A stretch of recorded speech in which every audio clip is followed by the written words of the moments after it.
le trésor macédonien. Au pays d'Alexandre le Grand, le patrimoine viticole définit aussi la force identitaire de ce jeune pays. Le vignoble représente la deuxième agriculture de la Macédoine du Nord.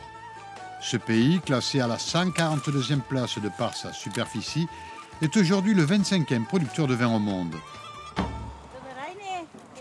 La viticulture fut introduite en Macédoine dès l'Antiquité. Sous la période communiste, elle fournissait jusqu'à 80% de la production vinicole de la Yougoslavie. Ce vin était alors bon marché, vendu en vrac. La qualité importait peu, il fallait produire en masse avant tout. Dès la proclamation de l'indépendance de la Macédoine en 1991, une viticulture de qualité s'est imposée avec l'apparition de nouveaux domaines viticoles. À l'image de Tigves, le plus important producteur du sud-est de l'Europe, et une moyenne de 18 millions de bouteilles vendues à l'année. Des vins surprenants à la qualité internationalement reconnue et un vignoble des plus variés. Eh bien, ce qui caractérise avant tout notre terroir, c'est que sur une petite surface, nous avons beaucoup de variétés. Nous sommes situés ici, entre deux canyons, et on bénéficie d'un microclimat des plus favorables pour nos vignes. C'est une grande fierté de travailler sur ce domaine. Ce vignoble date de 1955. Il y a une grande tradition de vendange ici. La vigne reste très importante dans l'histoire de la Macédoine.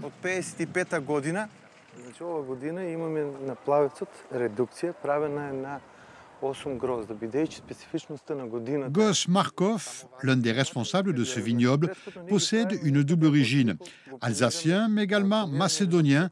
Son parcours de vie professionnel l'a ramené sur ces terres. Ses objectifs sont doubles, imposer le vignoble macédonien dans la cour des grands et à son niveau faire tout son possible pour que son jeune pays puisse intégrer l'Union européenne. Être de double culture, français par naissance et macédonien d'origine, se trouver dans les Balkans, qui est le carrefour dans les Balkans, travailler dans un domaine tel que le vignoble, tel que la production de vin, secteur extrêmement important pour la Macédoine, c'était vraiment un grand plaisir. Un des principaux produits pour le pays, qui est l'ambassadeur du pays à l'international, c'est le vin, son terroir, sa culture. C'est quelque chose qui est vraiment très très important.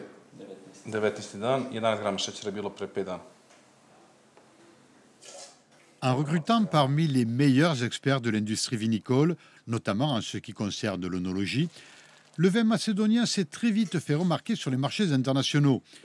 En pariant sur des installations à la pointe de la technologie et des investissements à grande échelle, 40 millions d'euros en 18 ans, cette société prouve aussi que la Macédoine du Nord possède de réels atouts pour revendiquer sa place dans le concert européen. On déguste tous les jours toutes les cuves pour déterminer qu'est-ce qu'on va faire après. Donc là on est en phase de dégustation des vins rouges, des vins qui sont encore sous marc. Donc on essaie de fixer, de déterminer quelle est l'extraction qu'on va faire et combien de temps on va le garder sous marc. Ok, ja moram sad idem, vi će da nastavite.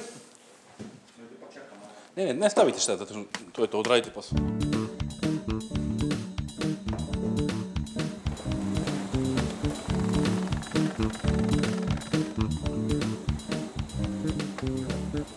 Sur toute la chaîne de production, on vise toujours l'excellence.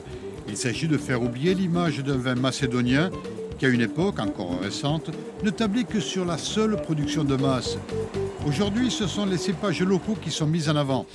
La Macédoine du Nord veut aussi se faire reconnaître à l'international avec ses propres spécificités.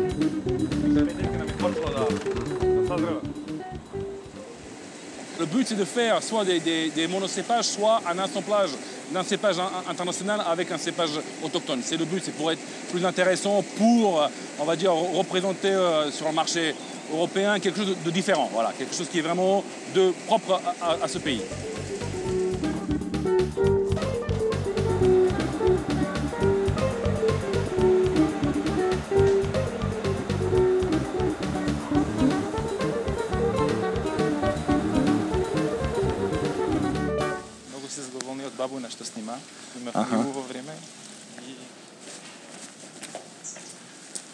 Svetozar Janevski fait partie des personnalités qui comptent dans les milieux d'affaires en Macédoine du Nord.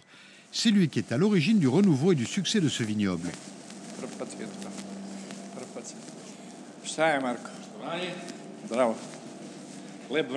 Les ministres de l'économie et du développement lui demandent souvent conseil de par son expérience dans l'établissement des accords économiques internationaux.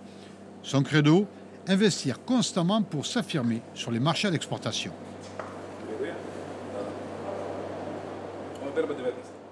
J'ai commencé à travailler dans une brasserie.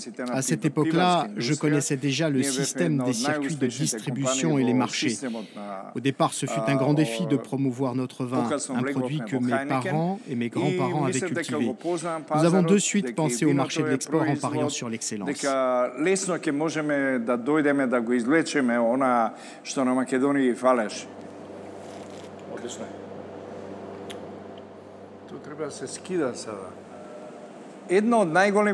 Selon notre point de vue, les différents processus d'intégration de notre pays, la Macédoine, au sein de l'Union européenne, évoluent beaucoup trop lentement.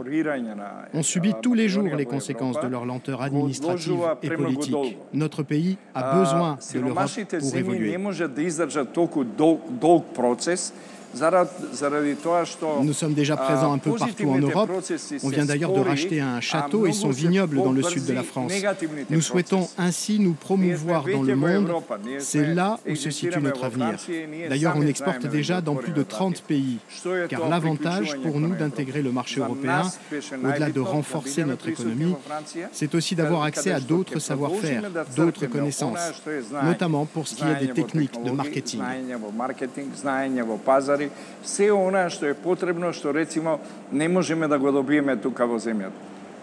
Cela fait maintenant 16 ans que la Macédoine patiente aux portes de l'Union européenne. Un seul pays s'oppose ouvertement à cette demande.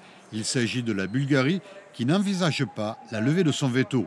Elle voit d'un très mauvais œil les ambitions macédoniennes. Les négociations diplomatiques entre ces deux pays voisins sont actuellement au point mort.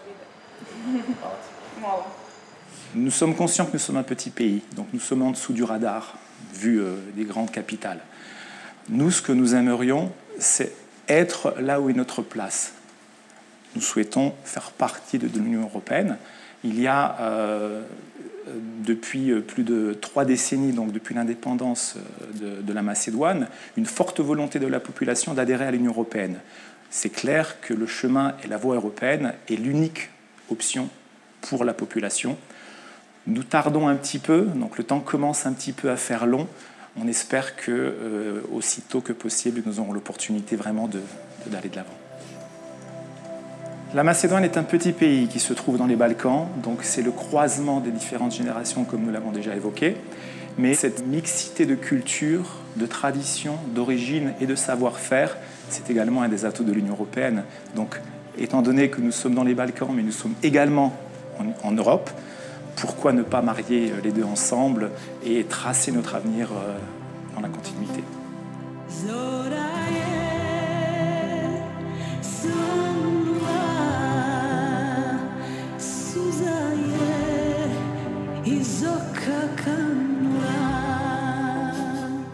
Durant la guerre 14-18, le front des Balkans a duré 4 longues années. Cette colline, située au village de Barovo, au nord du pays, fut le théâtre de terribles affrontements. Des milliers de morts, un lieu tragiquement symbolique pour l'ensemble des Balkans. En investissant au pied de cette zone historique, les vignerons macédoniens aiment à rappeler que l'idée d'une Europe élargie est née aussi quelque part sur ces terres. Nous nous trouvons ici dans un lieu qui représente aussi le début de la création de l'Europe et de l'Union européenne.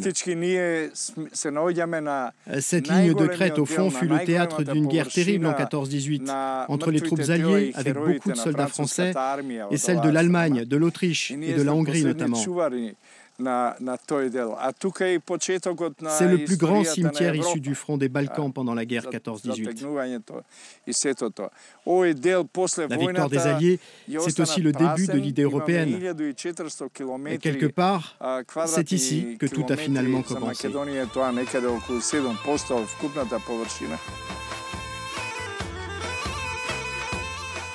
L'année 2022 s'annonce décisive quant à une possible intégration de la Macédoine du Nord au sein de l'Union européenne.